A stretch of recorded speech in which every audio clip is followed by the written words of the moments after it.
So students हम देखने वाले हैं numericals of equations of motion. हम इक्वेशंस ऑफ मोशन के क्या देखेंगे, न्यूमेरिकल्स देखने वाले हैं। कौन कौन सी 3 इक्वेशन हमारे पास हैं। तो पहली इक्वेशन हो गई हमारी v is equals to u plus a t, जिसको हम ऐसे भी लिखते हैं v is equals to v zero plus a t. Second है हमारा s is equals to U T plus half a t square, जिसको हम क्या लिखते हैं, जिसको हम लिखते हैं कुछ बुक्स में ऐसा भी दिखा है x is equals to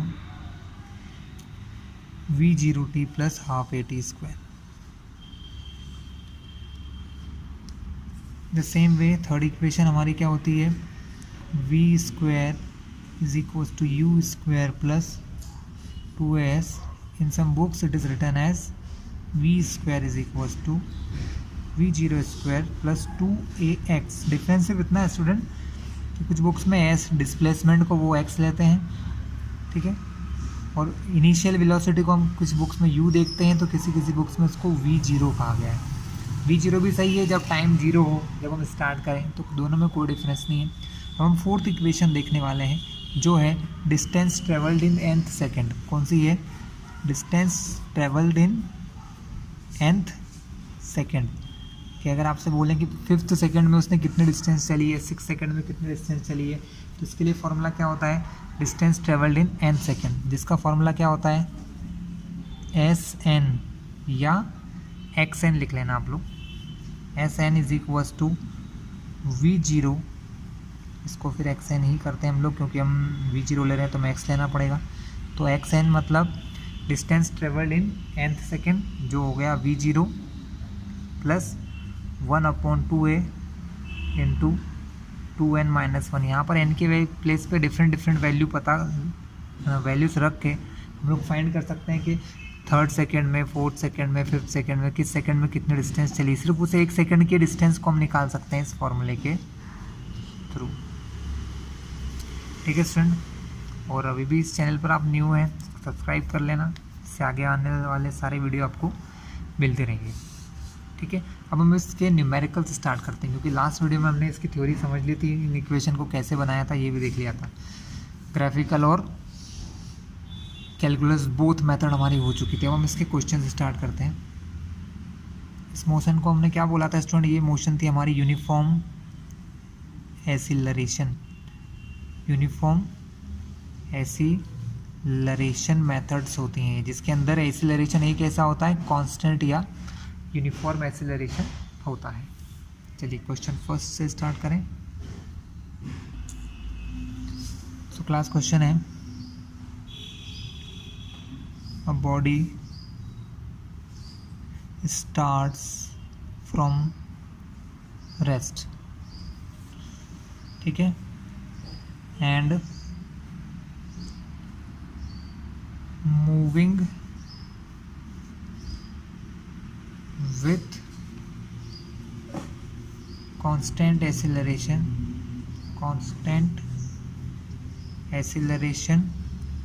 2 metre per second square, उसको अंदर 2 मीटर पर सेकेंड के स्क्वायर का एक्सेलरेशन है, ठीक है। स्टार्ट रेट से किया, 2 मीटर पर सेकेंड का स्क्वायर है। फाइंड वेलोसिटी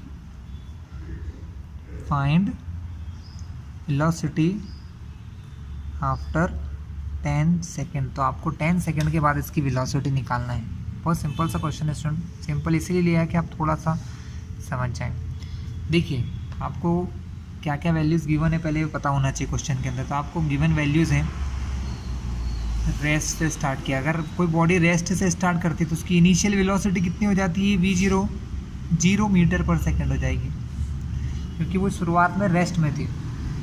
एक्सेलरेशन की वैल्यू आपको गिवन है 2 metre per second square, time आपको पता है 10 सेकेंड, फाइंड करना है फाइनल वेलोसिटी। उन्होंने बोला find velocity after 10 second, after 10 second मतलब फाइनल वेलोसिटी। तो फॉर्मूला देखिए, फर्स्ट इक्वेशन जो है वो होती है v is equals to v zero plus a t. आपके पास v जीरो फाइंड करना है, सॉरी v पता फाइंड करना है, v जीरो आप जानते हैं पहले से 0 है, 0 प्लस ए की वैल्यू कितनी हो गई है 2, और टाइम कितना दिया है 10 सेकेंड। सो 2 × 20। तो फाइनल वेलोसिटी कितनी आ जाएगी स्टूडेंट आपकी? 2 × 20 metre per second. Next question देखते हैं स्टूडेंट।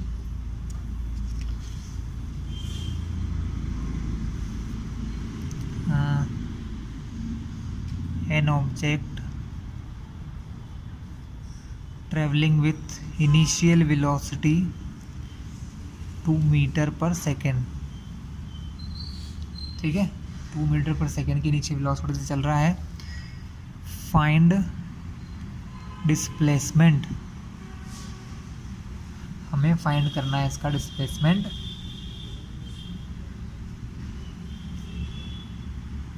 After 20 second. कितने सेकेंड बाद फाइंड करना है स्टूडेंट? 20 सेकेंड के बाद हमें इसका डिस्प्लेसमेंट फाइंड करना है एस, ये एक्स जिसको हम मानते हैं, और हमें वैल्यूज़ दी हैं moving with acceleration 0.5 metre per second square. इस एक्सीलरेशन से वो चल रहा है, ठीक है। तो हमें फाइंड करना है इसका डिस्प्लेसमेंट। तो डिस्प्लेसमेंट एक्स बराबर हमने क्या फॉर्मूला देखा है? v0t plus half a t square. Displacement x निकालने का यही फॉर्मूला होता है। X is equals to v0 कितना दिया है स्टार्टिंग, इनिशियल वेलोसिटी दे रखी है 20, टाइम कितना दे रखा है 20 सेकेंड, तो v0 इंटू टी प्लस 1/2, ए कितना है 0.5 और टाइम दिया है हमको 20, तो 20 इंटू 20 का स्क्वायर करना है। 2 से किया इसको मल्टीप्लाई 10 टाइम, 10 का मल्टीप्लाई 5 से होगा 0.5 से, तो 5 इन तीनों का मल्टीप्लाई अगर हम करते हैं तो हमें वैल्यू मिलेगी 100। कितनी मिलेगी स्टूडेंट?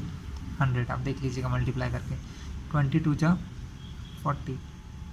तो x की जो फाइनल डिस्प्लेसमेंट है, तो x का डिस्प्लेसमेंट हमको मिल जाएगा 140 मीटर। ये बहुत इजी और नॉर्मल से क्वेश्चन थे स्टूडेंट। हम थोड़े से टफ और हार्ड से क्वेश्चन लेंगे जो भी आप लोगों को पूछे जाते हैं। चलिए नेक्स्ट क्वेश्चन की ओर चलते हैं।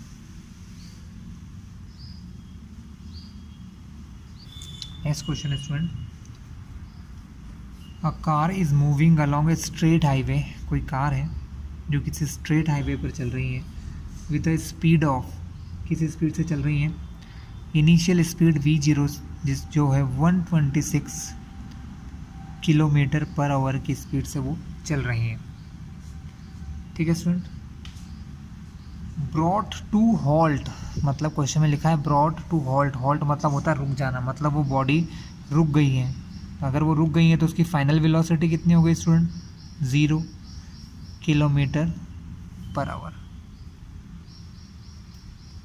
क्या बोला है कि कोई बॉडी इस स्पीड से चल रही थी, ब्रॉट टू हॉल्ट। हॉल्ट मतलब रुक चुकी है, या कब जब बॉडी रुक जाती है तो उसकी वेलोसिटी को हम v0 0 मानते हैं। फाइनल वेलोसिटी 0 हो जाएगी अगर वो बॉडी स्टॉप हो गई है तो। व्हाट इज़ द रिटार्डेशन, हमको निकालना है रिटार्डेशन। लेकिन ये रुकी कितने डिस्टेंस में है? ये जब रुकी थी तो उसको 200 मीटर डिस्टेंस लगा। Brought to halt within a distance of 200, मतलब जैसे इन्होंने ब्रेक अप्लाई किया 200 मीटर की डिस्टेंस के अंदर वो बॉडी रुक गई। जैसे कि ये बॉडी चल रही थी ऐसे इस स्पीड से 126 किलोमीटर पर आवर की, आपने इसे ब्रेक लगाया तो यहाँ से वो 200 मीटर इतनी डिस्टेंस में जाके रुकी। यहाँ पे ब्रेक लगाया इतनी देर में जाके रुकी। ये डिस्टेंस कितनी थी उसकी? 200 मीटर की डिस्टेंस थी स्टूडेंट। ये हमको उन्होंने क्वेश्चन में बता दिया है। हमको निकालना है रिटार्डेशन। रिटार्डेशन मतलब होता है एक्सीलरेशन ही होता है, लेकिन वो बस माइनस एक्सीलरेशन होता है। ये स्टूडेंट तो हम इक्वेशन बनाना स्टार्ट करते हैं, क्योंकि एक बार में इसमें आंसर नहीं आएगा, हमें 2 इक्वेशन बनाना होगी फिर उन्हें सॉल्व करना होगा। सो हमें दिया है v0 126 kilometre per hour, v final velocity 0 है ना, और 200 मीटर की डिस्टेंस में जाके वो वेलोसिटी 0 होगी। तो हम पहले इक्वेशन बनाते हैं। पहले क्या करते हैं हम लोग, जो हमको क्वेश्चन में दिया है 126 किलोमीटर पर आवर, इसको हम कन्वर्ट करते हैं मीटर पर सेकंड में। ऐसा क्यों हम कर रहे हैं? क्योंकि क्वेश्चन में हमको जो डिस्टेंस दी है वो दी है कि 200 मीटर डिस्टेंस चलने पर वो स्टॉप हो जाता है, वो रुक जाता है। तो यहाँ पर हमको 126 किलोमीटर पर आवर को मीटर पर सेकंड में चेंज करना है। मैंने पहले ही बताया हुआ है कि 1 किलोमीटर पर आवर में कितने मीटर पर सेकंड होते हैं? 1 किलोमीटर आवर में होते हैं 5/18 मीटर पर सेकंड। सो किलोमीटर आवर को मीटर पर सेकंड में चेंज करने के लिए हम क्या करेंगे? 5/18 से मल्टीप्लाई करेंगे तो ये चेंज हो जाएगा मीटर पर सेकंड में। तो 126 किलोमीटर पर आवर जो है 5/18 से किया तो 18 से कटता है 7 टाइम, 7 5 35 मीटर पर सेकंड। ये आ गई हमारी V0 इनिशियल वेलोसिटी। ये क्या है स्टूडेंट? हमारी इनिशियल वेलोसिटी। अब इस इनिशियल वेलोसिटी से हम क्या करेंगे? इक्वेशन बनाएंगे। तो पहली इक्वेशन होती है V = V0 + AT। ठीक है, V कितना है स्टूडेंट? फाइनल वेलोसिटी क्या है? 0 है, क्योंकि वो बॉडी जाकर रुक जाती है, स्टॉप हो जाती है। सो स्टूडेंट V कितना दिया है? 0 हो जाएगा फाइनल वेलोसिटी। इनिशियल हो गई 35 + AT। हमें यहाँ से इक्वेशन मिल गई A × T। AT इस 35 को उधर ले गया तो ये बन गया माइनस का 35। तो हमको एक इक्वेशन मिल गई है AT = -35, जिसका यूज़ हम करेंगे सेकंड इक्वेशन में। सेकंड इक्वेशन के लिए क्या करना है स्टूडेंट? हमें सेकंड इक्वेशन के लिए हमको सेकंड इक्वेशन लगाएंगे x वाली। x होता है डिस्प्लेसमेंट = ut + ½ AT²। तो x हमको दिया है 200 मीटर, u की वैल्यू दी है 35 मीटर पर सेकंड, टाइम पता नहीं है, और 1/2 AT × T। AT² को हम लिख सकते हैं AT × T। So student 200 = 35T plus इस AT के प्लेस पर हम वैल्यू रखेंगे जो AT की हमने निकाली है -35। तो AT के प्लेस से वैल्यू क्या होगी? -35/2 × T। अगर आप यहाँ पर देखें कि ये 35T लिखा है, ये लिखा है 35T/2, तो आंसर हो जाएगा 35T - 17.5T। 35.2 को डिवाइड करेंगे तो 17.5T आ जाएगा। दोनों को माइनस करोगे स्टूडेंट तो कितना होगा आपका? 35T में से 17.5T जाएंगे तो 17.5T ही बचने वाले हैं। वैल्यू निकालना है अगर T की तो 200 के अपॉन में आ जाएगा 17.5।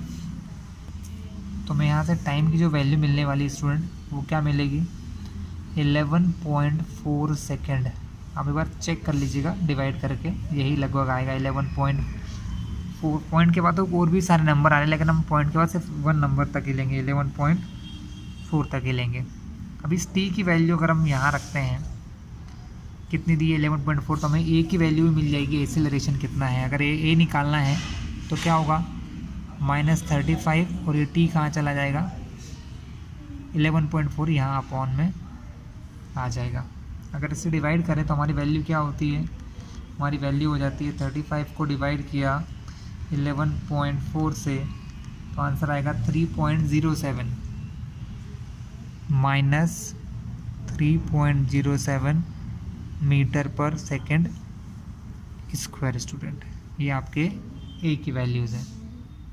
Clear class? अब देखते हैं next question. Let's take another example student. एक और एग्जांपल देखते हैं जिसमें हम क्या करने वाले हैं, एक न्यू टाइप का क्वेश्चन देखेंगे। क्वेश्चन है हमारा, if a body starts from rest, a body starts from rest, वो रेस्ट से चालू होती है, and travels 120 centimetre in the 6th second, मतलब जो 6th सेकेंड था इसके अंदर वो कितना चलती है, 6 सेकेंड में वो चलती है 120 सेंटीमीटर। तो what is the acceleration, find acceleration A. हमको एक्सेलरेशन ए फाइंड करना है। क्वेश्चन बहुत सिंपल है क्लास, मैंने एक फॉर्मूला भी लिखवाया था आपको। क्या फॉर्मूला था, distance travelled in nth second, s n, distance travelled in n second का फॉर्मूला हमने लिखवाया था, जो होता था v0 plus 1/2a into 2n minus 1। हमने यही फॉर्मूला अभी देखा था। हमको यहाँ पर एक्सीलरेशन ए की वैल्यू निकालना है, जबकि हमको एस एन की वैल्यू दे रखी है कि वो 6 सेकंड में कितना चलता है, 120 सेंटीमीटर। तो एस एन के प्लेस पे क्या हो जाएगा 120। v0 क्या बोल रहा है, स्टार्ट कर रहा है रेस्ट से, तो स्टार्टिंग वेलोसिटी क्या हो गई हमारी 0 प्लस 1/2, ए की वैल्यू में फाइंड करना है, एन यानी 6 सेकेंड, तो यहाँ पर हो जाएगा 2 × 6 माइनस 1। तो स्टूडेंट वैल्यू क्या आ जाएगी 1/2a इंटू 6 × 12 माइनस 1। तो आंसर क्या होगा 11 हो जाएगा। हमारा आंसर क्या होगा स्टूडेंट 11 हो जाएगा। बस 2 अपॉन में है, इधर जाएगा तो मल्टीप्लाई में, 120 × 2 11 मल्टीप्लाई से कहाँ जाएगा डिवाइड में, तो हमें ए की वैल्यू मिल जाएगी। ये मतलब यहाँ पर एक्सेलरेशन। अगर हम वैल्यू फाइंड करें तो ये हो जाएगा 240/11, 11 × 2 = 22,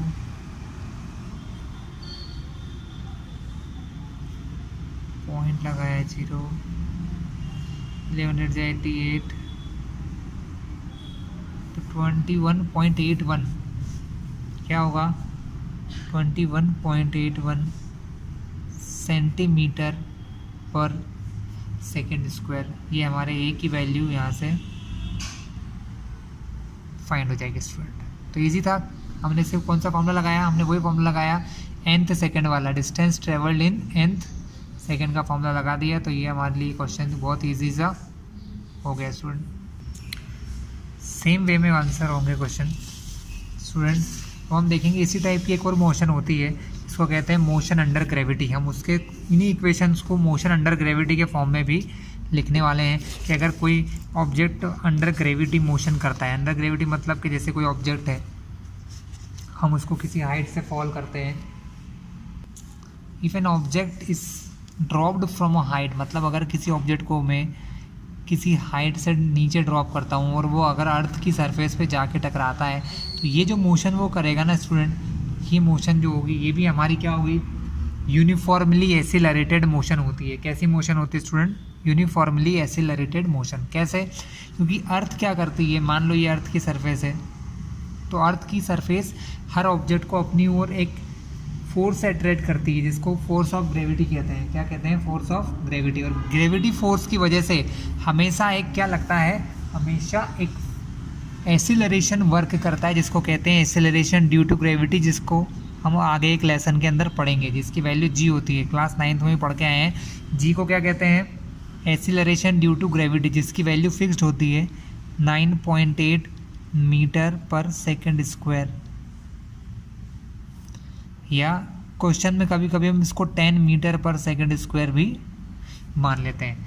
यानी अगर कोई ऑब्जेक्ट को हम किसी हाइट से छोड़ देते हैं, है ना, कोई क्वेश्चन आता है कि किसी ऑब्जेक्ट को हमने 50 मीटर हाइट से नीचे ड्रॉप किया है, यहाँ से एक ऑब्जेक्ट को छोड़ के नीचे आ गया है, तो वो ऑब्जेक्ट जब नीचे अर्थ पे पहुँचता है तो उसकी स्पीड कितनी होती है, ऐसे क्वेश्चन हमको पूछे जाते हैं।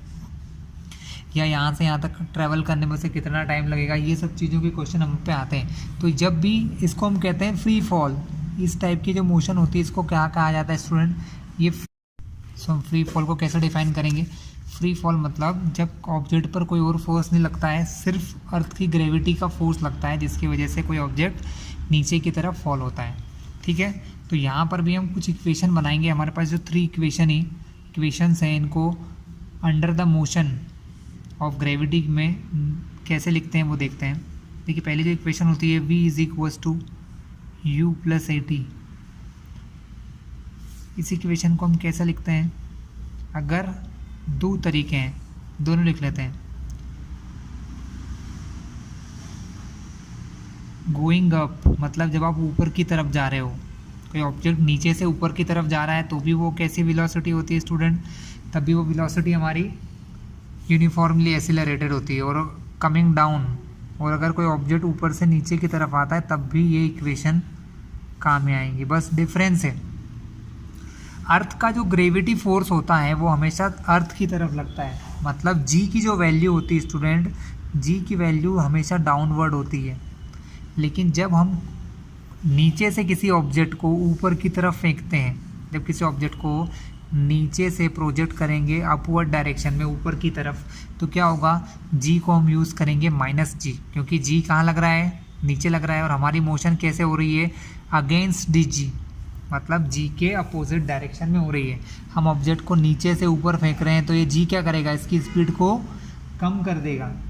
फिर से समझिए स्टूडेंट, अगर एक ऑब्जेक्ट है, हमने उसको यहाँ से कोई वेलोसिटी दे के ऊपर की ओर भेजा है, तो वो क्या करता है, एक किसी पॉइंट पर जाकर ऊपर जाने के बाद वो स्टॉप हो जाता है। क्या हो जाता है स्टूडेंट, स्टॉप हो जाता है। क्यों हो जाता है, क्योंकि अर्थ का ग्रेविटी फोर्स उस पर अपोजिट डायरेक्शन में लग रहा है, हमने उसको ऊपर भेजा है, लेकिन इस पर जो फोर्स लगेगा अर्थ की वजह से, हमारी अर्थ इसको क्या करेगी, नीचे की ओर ही अट्रैक्ट करेगी। तो इस पर फोर्स किधर लगेगा, नीचे की तरफ, यानी यहाँ पर जो हम वैल्यू लेंगे ग्रेविटेशनल एक्सीलरेशन की, वो कैसे लेंगे, वो लेंगे माइनस की, क्योंकि ऑब्जेक्ट जा रहा है ऊपर और अर्थ का ग्रेविटी कहाँ काम कर रहा है, जी नीचे की तरफ वर्क कर रहा है। इसलिए हम इस इक्वेशन को, इसी फर्स्ट इक्वेशन को यहाँ पर ऐसा लिखते हैं, v is equals to U minus ji T, plus A के प्लेस पे क्या लगा देते हैं, माइनस जी। लेकिन if an object coming from या coming toward the earth, suppose एक ऑब्जेक्ट है वो ऊपर से नीचे की तरफ जाता है, तब इसकी मोशन अर्थ की तरफ होती है, तब ये जो जी की वैल्यू है, जी यहाँ पर पॉजिटिव होगा, क्योंकि ये ऑब्जेक्ट जब ऊपर से नीचे की तरफ आता है तो उसकी स्पीड को बढ़ाता है, यानी एक्सीलरेशन, ये वाला एक्सीलरेशन क्या करता है, इसकी स्पीड को इंक्रीज़ करता है। इसलिए जब हम ऊपर से नीचे की तरफ आते हैं तो कमिंग डाउन में हम लोग v बराबर लिखते हैं u प्लस जी टी। याद रखना है बस कि अगर कोई ऑब्जेक्ट ऊपर जाता है तो उस पर g की वैल्यू माइनस में होती है, और जब ऑब्जेक्ट नीचे आता है तो g की वैल्यू प्लस में होती है। इसी प्रकार जो सेकंड इक्वेशन है s is equals to U T plus half a t square, इसको s मतलब यहाँ पर डिस्प्लेसमेंट, और यहाँ पर डिस्प्लेसमेंट नहीं होता है, यहाँ पर होती है हाइट, कि उसे कितनी हाइट से ऊपर से नीचे थ्रो किया गया है। तो यहाँ पर s के प्लेस पे आता है h is equals to you T minus 1/2 G T square plus G, plus A की जगह लग गया माइनस जी। यहाँ पर h is equals to U T plus half G T square plus में होता है। वैसे ही last equation v square is equals to you square plus 2gh, लेकिन यहाँ पर प्लस नहीं आएगा, माइनस 2gh होता है स्टूडेंट, और यहाँ पर होता है v square is equals to you square plus 2gh। इन तीनों इक्वेशन का यूज़ करके हम लोग अंडर ग्रेविटी लगने वाले क्वेश्चंस या अंडर ग्रेविटी लगने वाले फोर्स के क्वेश्चंस को सॉल्व कर सकते हैं। एग्जाम्पल के साथ स्टार्ट करते हैं। एनसीईआरटी का ही क्वेश्चन लेंगे सबसे पहला। तो स्टूडेंट क्वेश्चन देखते हैं। A ball is thrown vertically upward with a velocity of 20 metre per second. एक बॉल को वर्टिकली अपवर्ड अपने भेजा है, इनिशियल कितनी वेलोसिटी दी है उसे, 20 मीटर पर सेकेंड की, from the top of multi storey building, किसी मल्टी स्टोरी बिल्डिंग के ऊपर खड़े होकर हमने वहाँ से उसे 20 मीटर पर सेकेंड की स्पीड से या वेलोसिटी से ऊपर की ओर सेंड किया है। The height of the point from where the ball is thrown is 25 metre from the ground. Ground से वो कितना है, 25 मीटर ऊपर है। How high will the ball rise, ball कितना ऊपर जाएगी ये हमें पता लगाना है। And how long will it be before the ball hits the ground, और कितने समय बाद वो ग्राउंड को टच करेगी, क्योंकि बॉल ऊपर जाएगी और फिर वहाँ से रिटर्न नीचे की ओर आएगी। जी क्या लेना है हमको क्वेश्चन में, 10 मीटर पर सेकेंड स्क्वायर लेना है। तो चलिए हम इस क्वेश्चन को करते हैं। सो स्टूडेंट गिवन वैल्यूज क्या क्या हो गई है, पहली गिवन वैल्यू ये हो गई है, हाइट कितना है 25 मीटर, इस हाइट से ऊपर की ओर सेंड किया। देखो क्वेश्चन ऐसा है कि कोई ऐसी बिल्डिंग है जो हमारे बेस से, ये हमारा बेस है, ज़मीन है, यहाँ से ये जो बिल्डिंग है, ये इतनी बिल्डिंग की हाइट है 25 मीटर। यहाँ पर एक कोई पर्सन है, उन्होंने उसको क्या करा है, यहाँ से एक बॉल को ऊपर थ्रो किया है, यहाँ से एक बॉल को ऊपर थ्रो किया है। किस स्पीड से थ्रो किया स्टूडेंट? 20 मीटर पर सेकेंड की स्पीड से यहाँ से ऊपर थ्रो किया है। ठीक है, क्या होगा? ड्यू टू अर्थ ग्रेविटी, अर्थ की ग्रेविटी की वजह से ये बॉल ऊपर तो जाएगी, लेकिन कहीं ना कहीं जाकर एक बार रुक जाएगी। अब जहाँ वो सबसे हाईएस्ट पॉइंट पर पहुँचेगी, वहाँ पर क्या बेनिफिट है स्टूडेंट? समझ में कैसे आएगा? हाईएस्ट पॉइंट पर जहाँ वो पहुँचेगी, वहाँ पर उसकी वेलोसिटी जो है फाइनल, वो जीरो हो जाएगी। क्योंकि जब वेलोसिटी जीरो होगी तभी तो वो रुकेगी, अगर वेलोसिटी जीरो नहीं होगी तो रुकेगी नहीं। तो यहाँ से हमने जब बॉल को सेंड किया है, वो ऊपर किसी न किसी हाइट पर अटेंड करेगी। अभी हमको इससे कोई मतलब नहीं है कि वो कहाँ है, अभी हमको ये देखना है कि यहाँ से एक बॉल को हमने सेंड किया है ऊपर की ओर, वो h हाइट चलती है ऊपर। कितने हाइट चलती है स्टूडेंट? वो h हाइट चलती है और ऊपर जाकर रुक जाती है ना। तो यहाँ पर क्या क्या वैल्यूज़ गिवन है? फर्स्ट केस में देखिए, इनिशियल वेलोसिटी v0 या u जो अभी है, हम u मानते हैं या v0 मानते हैं, वो दिया है 20 मीटर पर सेकेंड, है ना। फाइनल वेलोसिटी v उसकी कितनी हो गई है? 0 हो गई है ना। हमें हाइट पता है क्या, कि कितने हाइट पर जाकर वो रुकेगी, ये भी नहीं पता, लेकिन हमको एक वैल्यू पता है, g की वैल्यू। g की वैल्यू हम यहाँ क्या लेंगे? -10 मीटर पर सेकेंड स्क्वायर। ऐसा क्यों करेंगे? क्योंकि वो यहाँ से ऊपर जा रहा है। मैंने भी बताया था आपको कि जब कोई ऑब्जेक्ट नीचे से ऊपर जाता है तो उसके लिए g की वैल्यू -10 लेते हैं, और अगर ऊपर से नीचे आएगा तो वही प्लस होगा। तो हम यहाँ पर कौन सी इक्वेशन यूज़ करना चाहिए, फर्स्ट, सेकेंड या थर्ड? तो मेरे हिसाब से यहाँ पर इक्वेशन थर्ड यूज़ होना चाहिए। v² = u² + 2gh। लेकिन बॉडी जब ऊपर जाती है तो g को हम माइनस लेते हैं, इसलिए फॉर्मूले में क्या लगा लो आप? माइनस लगा लो। तो फॉर्मूला हो गया v² = u² - 2gh। यहाँ से हमको पता चल जाएगा कि कितनी हाइट ये बॉडी ऊपर जाकर अटेंड करेगी, कितने हाइट पर जाकर ये रुकने वाली है। v की वैल्यू पता है? यस, 0। u की वैल्यू 20 और उसका स्क्वायर, 20 का स्क्वायर -2। g की वैल्यू कितनी है? 10, तो 10 और h हमें फाइंड करना है। 10 × 2 = 20, 20h होगा ये क्या होगा स्टूडेंट? 10 × 2 = 20h। उसको इधर से इधर लाया माइनस से, तो वो बन गया प्लस का 20h। ये वैल्यू यहाँ से इस तरफ चली गई है, क्योंकि यहाँ पहले से 0 था, 0 को तो लिखते नहीं है, तो सीधा वो 20h ही रहेगा। 20 का स्क्वायर होता है 400। कैंसिलिंग करते हैं, ये 20 अपॉन में आगे कटेगा तो भी h बराबर आ जाएगा 20 मीटर स्टूडेंट। इसका मतलब क्या हो गया कि वो 20 मीटर ऊपर जाएंगे, यहाँ से 20 मीटर ऊपर पहुँच जाएगा स्टूडेंट वो। ये हाइट कितनी फाइंड कर ली आपने? ये हाइट आपको फाइंड हो गई 20 मीटर। अब बॉडी जब यहाँ पहुँची तो वहाँ रुकेगी नहीं, वो वहाँ से भी क्या करेगी? नीचे की ओर आएगी। कहाँ जाएगी? नीचे। जब वो यहाँ से अब नीचे आना चाहती है तो उसे टोटल कितनी डिस्टेंस चलना पड़ेगी? देखो 25 तो ये और 20 ये, यानी टोटल अब डिस्टेंस कितनी हो गई? अब हाइट हमारी हो गई है 45 मीटर। C2 क्या हो? तो अब हम सेकंड केस देख लेते हैं कि जब ऑब्जेक्ट ऊपर से नीचे की ओर आता है तो हमारी हाइट को हम क्या लेंगे? हमारी हाइट जो h है वो हो जाएगी 45 मीटर। इसको h1 नाम दे दो हाइट को। यहाँ पर इनिशियल वेलोसिटी कितनी है? जब ऑब्जेक्ट सबसे ऊपर पहुँच गया तो उसकी वेलोसिटी 0 हो गई, और उसने जब फिर से नीचे आना स्टार्ट किया तो उसकी वेलोसिटी उस समय 0 ही थी। तो जब आप ऊपर से नीचे की ओर आते हैं तो आपकी इनिशियल वेलोसिटी 0 होती है ना। तो h हमारा हो गया, u हो गया, v फाइनल वेलोसिटी तो हमको पता नहीं है। फाइनल वेलोसिटी अब यहाँ पर क्या होगा? जब ऑब्जेक्ट यहाँ से यहाँ पहुँचेगा तो फाइनल कितनी वेलोसिटी होगी? नहीं पता है। हाइट पता चल गई, u पता चल गई है, g की वैल्यू पता है आपको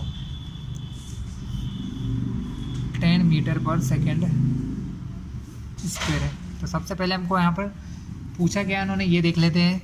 तो स्टूडेंट फर्स्ट पार्ट में उन्होंने पूछा था हाउ लॉन्ग, कितनी हाइट तक वो ऊपर जाएगी, तो वो ऊपर जा रही है 20 मीटर हाइट तक, है ना। अब हमें टाइम फाइंड करना है कि हमें कितना टाइम टोटल लगेगा। तो पहले हमको 2 टाइम फाइंड करना पड़ेगा स्टूडेंट।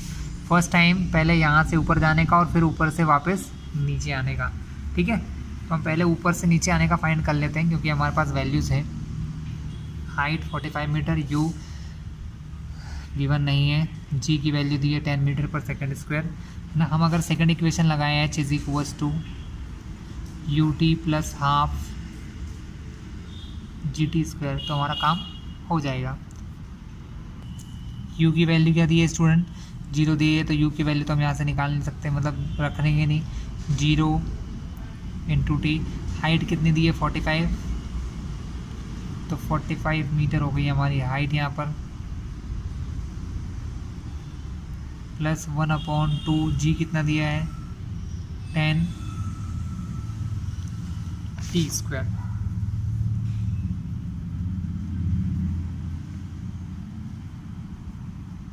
जीरो इंटू टू 0 हो जाएगा क्लास, तो ये तो हम यूज़ करेंगे ही नहीं। तो यहाँ क्या बचेगा 45, ये वैल्यू यहाँ से हट चुकी है, 2 अपॉन में है, 10 मल्टीप्लाई में, तो जो अपॉन में होता है वो ऊपर यहाँ मल्टीप्लाई में जाता है, और जो मल्टीप्लाई में होता है वो डिवाइड में आ जाता है। तो यहाँ बचेगा टी स्क्वायर, कैंसलिंग करिए, 2 से कट किया 5 बार, 5 से कट हुआ 9 बार, तो t square is equals to 9। Square इधर जाता है तो बन जाता है स्क्वायर रूट, तो √9 का स्क्वायर रूट निकालने पर वैल्यू क्या पता चलेगी कि टाइम निकल गया आपका 3 सेकेंड, मतलब 3 सेकेंड में वो ऑब्जेक्ट ऊपर से नीचे पहुंच जाएगा, 45 की डिस्टेंस को वो क्लियर कर लेगा। ठीक है क्लास, ये तो टाइम था हमारा कौन सा, ऊपर से नीचे आने वाला। लेकिन हमको एक और टाइम फाइंड करना है, जिसको हम कहते हैं कि जो टाइम जिसमें वो यहाँ से इस बिल्डिंग से सबसे ऊपर पहुँचा था, वो टाइम, जिसके लिए हमने हाइट क्या निकाली थी स्टूडेंट, इसके लिए हाइट हमारी 20 मीटर आई थी। तो स्टूडेंट यहाँ पर भी हम क्या करेंगे, फिर से वही फॉर्मूला लगाएंगे, v is equals to u plus u minus ji t वाला जो हमने यहाँ पर लगाया था। v कितना दिया है, फाइनल वेलोसिटी 0, इनिशियल वेलोसिटी कितनी है 20 मीटर पर सेकेंड थी। इनिशियली क्या वेलोसिटी थी स्टूडेंट यहाँ पर 20 मीटर पर सेकेंड, है ना। यहाँ से टाइम फाइंड हो जाएगा ऊपर पहुँचने का। g की वैल्यू कितनी दी है 10 इंटू टी, -10 को इधर लाएंगे स्टूडेंट, तो ये बन जाएगा 10t is equals to 20। T की वैल्यू फाइंड करना चाहते हैं तो 20/10 यानी 2 सेकेंड। तो ओवरऑल कितना टाइम लगा इसे, 3 और 2 5 सेकेंड में ये कंप्लीट जर्नी कर लेगा। पहले ऊपर भी चला जाएगा 2 सेकेंड्स में, यहाँ से यहाँ, और 2 सेकेंड में ऊपर, और फिर अगले 3 सेकेंड में नीचे पहुँच जाएगा, यानी 5 सेकेंड में इसकी जर्नी कंप्लीट हो जाएगी। और यही हमसे क्वेश्चन में पूछा है। स्टूडेंट एक और क्वेश्चन लेते हैं हमारा, बॉडी थ्रोन अपवर्ड, एक बॉडी को हम अपवर्ड थ्रोन कर रहे हैं with some initial velocity u। मान लो क्वेश्चन में लिखा है किसी बॉडी को कुछ इनिशियल वेलोसिटी से ऊपर थ्रो किया जाता है, हमने उसको u मान लिया, ठीक है। रीचेस मैक्सिमम हाइट, वो हाइट कितना अटेंड करती है, वो हाइट अटेंड करती है 20 मीटर। कितना अटेंड करती है 20 मीटर हाइट अटेंड करती है। इन्होंने एक और एग्जांपल दिया है, अब इसी में बोला है कि कोई दूसरी बॉडी भी है, अनादर बॉडी विथ डबल मास, जिसका मास डबल है। ये सिर्फ ये जो मास वाली बात यहाँ पाई ना स्टूडेंट, ये सिर्फ आपको कंफ्यूज करने के लिए, यहाँ मास का कोई मीनिंग नहीं है। आपने इक्वेशन देखी है सारी, कहीं पर मास आया है नहीं आया है, यानी मास का कोई मतलब नहीं। उन्होंने बोला है another body with double mass thrown up, उसको आप ऊपर की ओर थ्रो किया जाता है विथ डबल इनिशियल वेलोसिटी, जिसकी इनिशियल वेलोसिटी इस पहले वाली से डबल है, यानी 2u वेलोसिटी से उस बॉडी को ऊपर की तरफ थ्रो कर रहे हैं हम, है ना। उसको 2u वेलोसिटी के साथ अपवर्ड डायरेक्शन में हमने थ्रो किया है। तो हमें फाइंड करना है उसकी मैक्सिमम हाइट h1, कि वो कितना हाइट पर जाएगी। अगर उसको u वेलोसिटी से सेंड किया हमने तो वो 20 मीटर गई, अगर उसको उसकी डबल वेलोसिटी से सेंड करें तो वो किस हाइट तक जाएगी, ये निकालना है हमको। वैसे स्टूडेंट डायरेक्टली क्वेश्चन है, बट हम इसके इक्वेशन का यूज़ करेंगे। v square is equals to you square minus 2gh। याद कीजिए थर्ड इक्वेशन है, लेकिन बॉडी नीचे से ऊपर जा रही है तो जी को मैंने माइनस कंसिडर कर लिया है। ठीक है, फाइनल वेलोसिटी जब बॉडी ऊपर की तरफ जा रही है और जब वो सबसे मैक्सिमम हाइट पर, मान लो मैंने यहाँ से एक बॉडी को सेंड किया, वो मैक्सिमम हाइट पर जब यहाँ पहुँच जाएगी तो उसकी वेलोसिटी तो वहाँ कितनी हो जाएगी, जीरो, यानी वी तो जीरो हो जाएगा। यू स्क्वायर की वैल्यू कितनी हो जाएगी, यू स्क्वायर हमको कितना दिया है, यू को हमने यू ही माना है, तो यू स्क्वायर माइनस 2gh, ये माइनस 2gh को हम इस तरफ लेके आते हैं तो ये बन जाता है प्लस 2gh, है ना। यहाँ से h की वैल्यू अगर आप रखो तो आपको फर्स्ट इक्वेशन मिल जाएगी ये वाली, लेकिन हम बाद में रख लेंगे। इक्वेशन 1 नाम दीजिए। ऐसे इक्वेशन 2 बनाइए।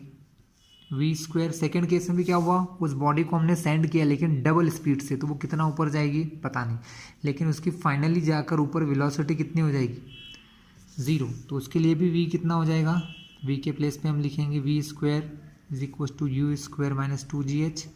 वहाँ पर भी हम v क्या करेंगे, हम v को ज़ीरो ही मानेंगे, तो v ज़ीरो, यू स्क्वायर, लेकिन u नहीं है वहाँ पर, u की जगह इनिशियल वेलोसिटी 2u है, तो हम इसको लिखेंगे 2u का होल स्क्वायर। फिर से लिख लेते हैं, इसको हम लिखेंगे 2u का होल स्क्वायर, क्योंकि अब इनिशियल वेलोसिटी u के प्लेस पे क्या है, 2u है, माइनस 2g, और हाइट उसकी पता नहीं है, उसको हमने h1 माना था। क्या माना था, h1।